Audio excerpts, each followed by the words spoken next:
10 లక్షలు ఒకటి 20 లక్షల మంది వచ్చేదానికి అవకాశం ఉంది అంట. పార్కింగ్ అయితే ఏమి ఇబ్బంది అయితే ఏం లేదు. కొన్ని ఎకరాల్లో ఉంది ఇక్కడ పార్కింగ్ పెట్టుకునేదానికి.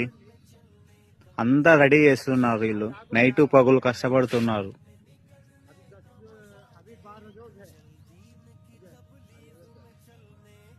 ఇక్కడ దాదాపు 1000 మంది దాకా బాత్రూమ్ రెడీ చేశారు. చూడండి ఇక్కడ ఓన్లీ లేడీస్ కు లేకుండా ఓన్లీ జెంట్స్ కు మాత్రమే బాత్రూమ్ అంతా. ఓన్లీ దాదాపు 1000 మంది దాకా పడతారు ఇక్కడ. ఈ బాత్రూములు రెండు పెట్టారు చూడండి. బాత్రూములు చూడండి. బాత్రూమ్ ఆ పక్క ఈ పక్క 2 పక్కల దాదాపు 1000 మంది దాకా బాత్రూమ్ వెళ్లేదానికని అవకాశం అని ఇక్కడ పెట్టారు చూడండి. అలాగనే మొత్తము